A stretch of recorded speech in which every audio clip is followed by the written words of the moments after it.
Nabi. Kisah teladan Nabi. Assalamualaikum. Yuk dukung Kabi dengan menekan tombol subscribe. Selamat menonton. Abu Nawas, karpet yang membuat raja tertawa.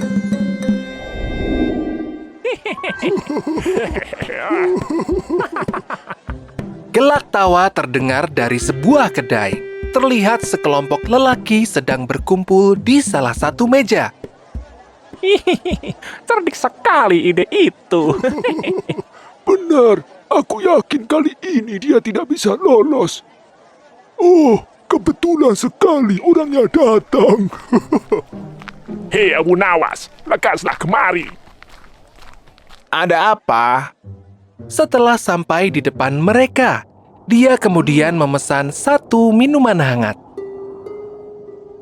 Engkau terkenal sangat cerdik dan selalu saja bisa lolos dari hukuman Raja Harun. Kami penasaran, apakah kali ini pun engkau bisa lolos? Apa maksud kalian? Begini, kami punya satu tantangan untukmu.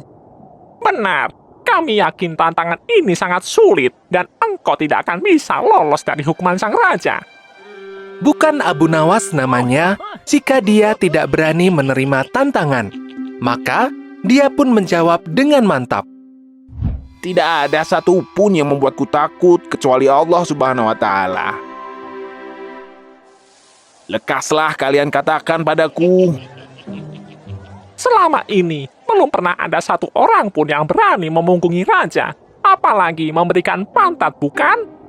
Tentu saja, itu merupakan bentuk penghinaan yang sangat besar bagi seorang raja. Siapapun yang berani melakukannya pasti akan dihukum mati. Nah, itulah yang ingin kami ketahui. Apakah jika kamu yang melakukannya akan berbeda? Bukankah selama ini kamu bisa lolos dari hukuman raja? Sudah aku katakan, tidak ada satupun yang membuatku takut kecuali Allah. Maka Raja Harun pun tidak membuatku takut. Jika aku berhasil melakukannya, apa imbalan untukku? Setiap orang yang berkumpul di kedai itu saling memandang. Strategi mereka untuk mempermainkan Abu Nawas sukses besar. Mereka semua yakin bahwa Abu Nawas akan gagal. Karena itulah, mereka menyebutkan hadiah yang luar biasa besar. 100 keping emas. Tapi ada satu syarat lagi. Raja Harun harus tertawa saat kau melakukannya. Baiklah, aku terima tantangan ini. Sebaiknya kalian segera siapkan saja 100 keping emas itu. Kalian semua dengar? Abu Nawas menerima tantangan ini. Kalian menjadi saksinya. Abu Nawas, kami memberikan waktu 1 bulan untukmu. Abu Nawas terus melangkah dan tidak menghiraukan ucapan mereka. Sebenarnya, Abu Nawas tidak menerima tantangan itu dengan penuh percaya diri seperti biasanya. Justru, kali ini dia merasa gelisah. Aduh, mengapa aku menerima tantangan yang sangat berbahaya seperti ini? Secerdas apapun aku, jika aku memperlihatkan pantat kepada seorang raja, sudah pasti aku akan dihukum mati. Waktu terus berlalu, namun Abu Nawas belum menemukan ide apapun.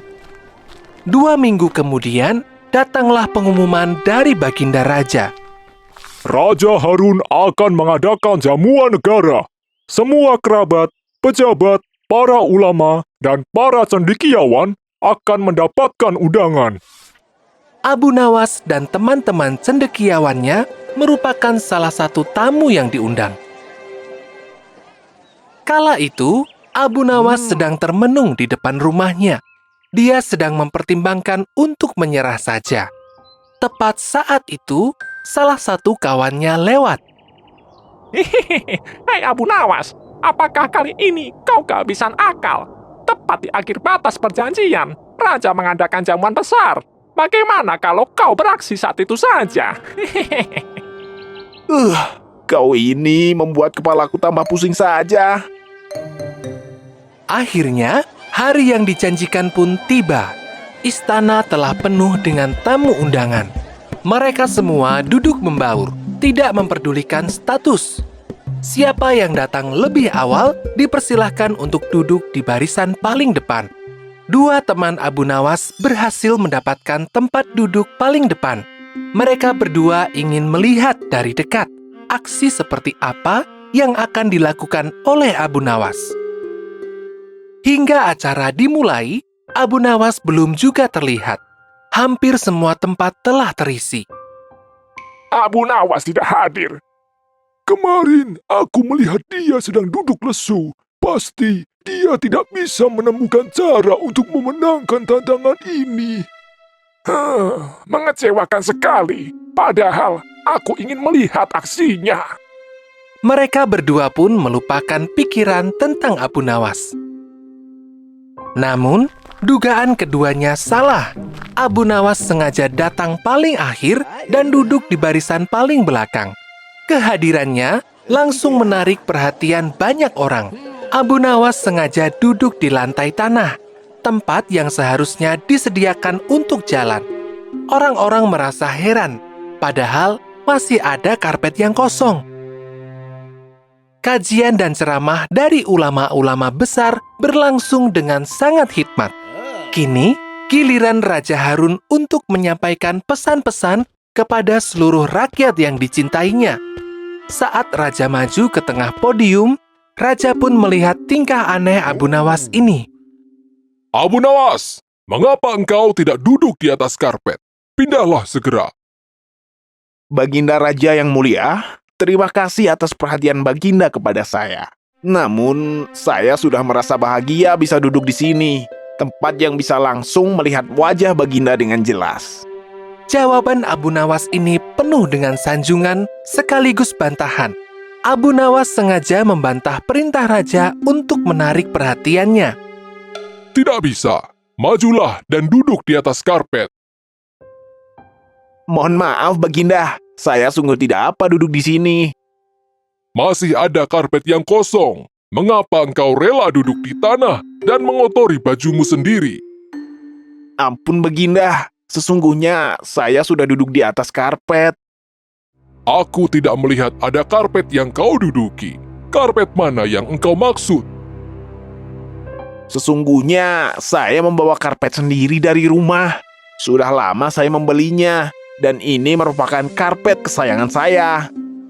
Gumaman mulai terdengar dari berbagai arah, termasuk kedua sahabat Abu Nawas yang telah memperhatikan sejak tadi.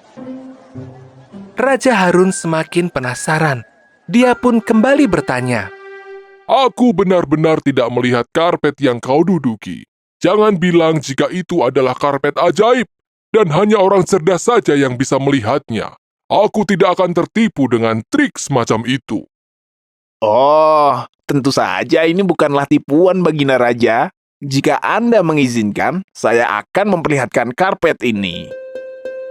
Abu Nawas pun berdiri dan mulai berjalan maju mendekat ke arah Raja Harun. Ketika sudah cukup dekat, Abu Nawas berkata, Sebelumnya, saya mohon maaf. Ini saya lakukan atas perintah Anda, Baginda Raja. Sekarang, saya akan memperlihatkan karpet itu. Abu Nawas pun membalikkan badan dan memperlihatkan pantatnya. Ini dia karpet milik saya. Raja Harun memicingkan mata untuk mencari karpet yang dimaksud. Kemudian, dia melihat sepotong kecil karpet yang telah terjahit itu. Kau ini sungguh banyak akal. Sudah, duduklah di atas karpetku. Jangan membantah lagi. Baik, Baginda. Dia pun segera masuk ke dalam barisan para tamu undangan lainnya. Abu Nawas duduk di atas karpet, dekat dengan dua kawannya. Segera siapkan 100 keping uang emas kalian. Antar ke rumahku secepatnya. Sungguh luar biasa. Akal dan kecerdasan Abu Nawas seolah tidak pernah habis. Dan ketika dia menerima 100 keping uang emas itu, dia kembali melakukan hal yang membuat orang-orang tercengang. Ambillah sebagian untuk kalian, dan sisanya bagikan kepada fakir miskin. Aku hanya berhak atas beberapa keping saja. Kata Abu Nawas sambil mengambil beberapa keping uang emas itu. Sungguh teladan yang baik.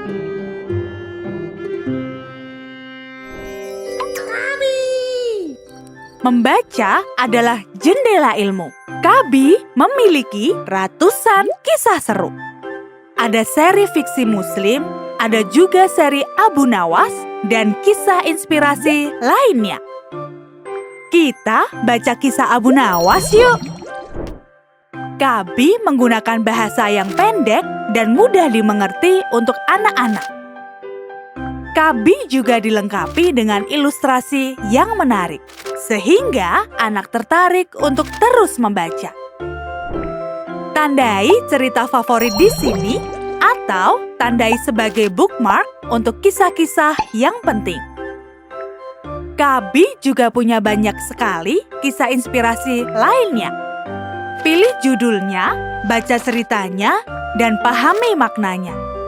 Lihat pada gambar untuk membantu menyempurnakan imajinasi. Yuk, download aplikasinya di Google Play Store atau App Store.